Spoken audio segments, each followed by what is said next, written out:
I mean, the house is done now, which is insane to say, and yeah, it has been, I'm not gonna lie to you, it's been horrific. I've been working 18 hours a day for I don't even know how long, and yeah, renovating a house of this size whilst having a full-on day job, horrific. It has been. I love it now the house is done, but getting to this point, yeah, it's just been bad. Instead of just running around the house really quickly, I think I'm going to split it up. So I'm going to do kind of like the different areas, and then I can go into more detail, because otherwise it's going to be, well, if I went into loads of detail, it would probably be a 3-hour video. But instead, if I split it up, I think that's going to be a better way of doing it. Yeah, let's start at the front door and then work our way. So, obviously, to go from, I'll put a photo on the screen of what this whole area was looking like a few months ago, to get to now, there's quite a lot of progress has happened. So this is actually a lowered ceiling that allowed us to get all the plumbing and the waste from the shower and the toilet and the sink. That's all above the plasterboard there. And because the ceiling heights in here are like 3 and a bit meters, you can afford to lose that ceiling height. And that's how, if you ever wonder how you get plumbing around, because obviously, yeah, it looked pretty ugly if you just had the pipes running under the ceiling. So that's how we did it there, we lowered the ceiling. As you can see, we put some nice coving up. So this coving, you'll see in quite a few of the rooms, is actually not plaster. It's just polystyrene. It's the biggest one you can get from Screwfix. I think that's where we got it from. It's not that expensive, and coving is quite hard to do, except for it's not. Essentially what you're doing is it's polystyrene, so it's so easy to cut, but this size coving doesn't actually fit in like a coving cutting thing. So essentially, my brother and me were just sending it pretty much on every single cut, and the cuts look so bad, but luckily you can get a quick drying filler, and I have spent hours and hours sanding and filling, and it basically looks like it does now, which, yeah, I mean, it looks perfect. And everyone thinks it's original. Along with these cost like 50 quid. I just think they look nice. What else? So this is the original door. It's just been sanded down, painted with gloss black. Remember to do your undercoats. We actually got a painter in because, yeah, this house is actually, well, we made it massive, which is quite annoying, especially with 3-meter high ceilings. That's a lot of paint. We've gone for like a creamy colour on the walls. I'm not sure how it comes across on camera, but you can see here, so obviously this thingy, can't remember what they're called, cornicing? No, that's not right. Don't know. Whatever that is, balustrades. No, that's not what it's called either. I don't know. Whatever that is, that's in white, because if it was just in cream, it would kind of disappear. But you can kind of see there where the light's properly on it. It's just like a really whitey cream. I just think it looks rich. We went for a massive dangly light thing. If you see my hand next to it. And just 2 spotlights here, which are controlled here. So we've got 4 switches, which do that light. That's the hall light upstairs. Oh, that's the outside light there, as you can see. And then the hallway here, that spotlight. We've got 2 sockets there, just in case you want to plug in a Hoover. Skirting, just normal, very expensive, because of everything that's going on in the world. Horrific amount of money spent on skirting. The whole house has been rewired, replumbed, and then we just got a cheap Wix radiator cover. I think that's where we got it from. And if you get a trade account with Wix, you get like 10 or 20% off. Always make a trade account. You don't have to be in a trade in order to have a trade account. And yeah, you can get some really good discounts like at Porcelanosa, which is where we get our tiles from. They're like the poshest, most expensive tiles you can get pretty much. They're in all the like Knightsbridge, Belgravia apartments. And if you make a trade account, I think we got 58% off, which is the most we've ever managed to haggle. But yeah, if you don't ask, you don't get, and that's the story with everything. And remember, the biggest saving of all is we do everything ourselves. So, but yeah, like the flooring. Oh yeah, I've completely forgot about the flooring. So this is pretty nice herringbone flooring. Quite expensive, managed to haggle quite a bit on it and get money off. But yeah, the colour doesn't fully come across on camera. Like, for example, that comes across quite dark. Whereas in real life, it's not as dark as it looks on camera, if that makes sense. I think you can actually see the colour of the wood floor a little bit better from this angle. Obviously, you've got more spotlights above it, but yeah, it is a really like light wood flooring. And yeah, super happy with it. There was quite a lot of thinking that went into this. So for example, we wanted the centre of the V to be in the centre of the door, which I don't know why I do things like this. It's just how my brain works. I like it. So yeah, the centre going here. But then, annoyingly, I wanted the centre to be in the centre of this bit, but I couldn't quite get that, so it's a little bit to the right.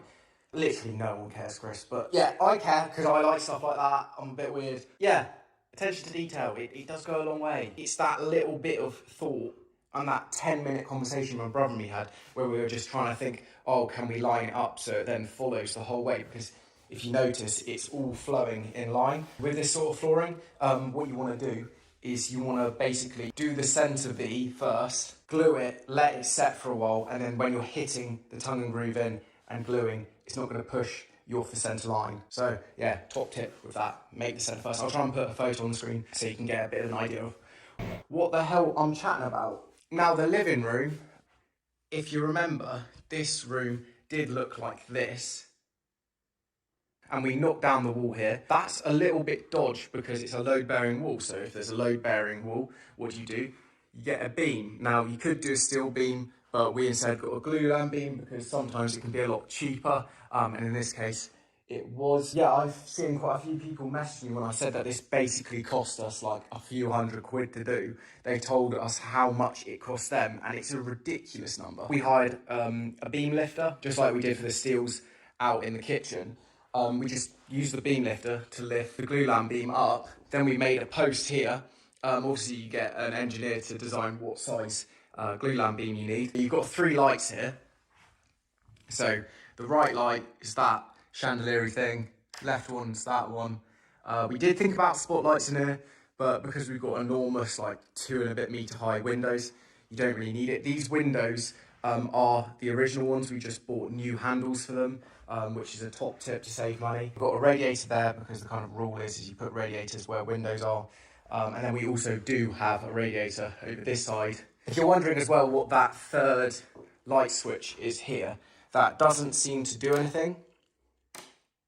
What that is doing is essentially being a light switch to these sockets that are in the ground. So you've got one there, and then you've got one over here, and the reason for having them in the ground is when you've got like these posh lamps. You see them in Harrods, they're like globy sort of lights that then have a big arm that essentially leans the lamp over.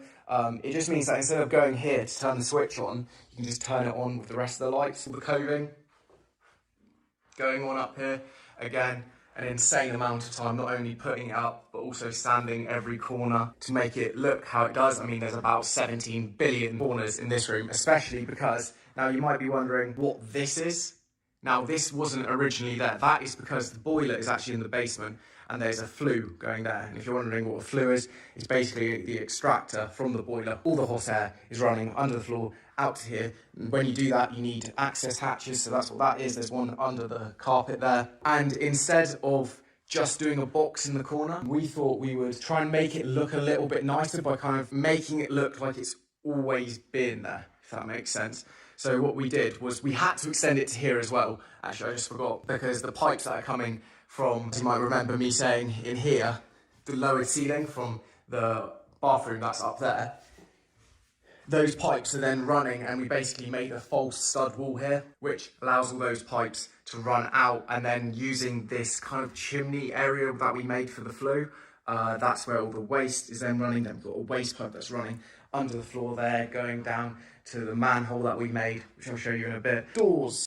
Okay, so because this house is a chimney, because it goes 1 flight of stairs, 2 flights of stairs, 3 flights of stairs, 4 flights of 5. There's so many flights of stairs. You need intumescent strips. What's that? Well, that means you need to route out your doors, put this in. What is it? Well, it's kind of like a little bit of plasticky-ness that you put in. You've got to router it out. Routering it, yeah, you've got to spend £100 on a router, but that's not much in the scheme of things. But yeah, what is the intumescent strip? Why do you do it? Well, like I was saying, it's a bit of a chimney, and if there's a fire, you need your get-out route to be protected. So essentially, don't quote me on this, do your own research and everything, but for this house, what we needed it on was all the kind of main rooms off of the staircase if you're living in. So what happens is when there's a fire and the house is burning down, you can then slam the door shut to get out, and when the door's on fire, that intumescent strip, I believe, literally just melts and expands the foam, I believe, and that kind of makes an airtight seal around the door. I mean, the doors are a ton of work. Putting the doors in with all the hinges, routering it. If you're wondering where these are £100 every single one. No, they're not. £8 from Screwfix. As you know, my brother and me are weirdly cheap. Yeah, it's quite hard to explain that because it's like, spend £10 extra on something, nah, I can't do that, that's a rip-off. But then a carbon fibre bonnet on an SVR Range Rover, yeah, that's 100% necessary, I need that. So it doesn't really make that much sense. But yeah, this is like £1,200 and my brother got it for £200 on eBay. And eBay and Gumtree is like 50-50, okay?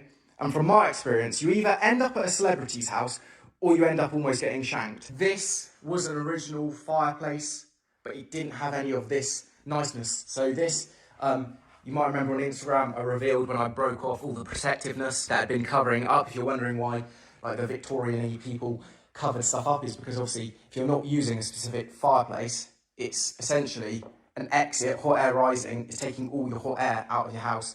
So they would just board it up. And luckily this was all behind it, so all we did was just clean it and then paint it, and yeah. Hello guys, so as to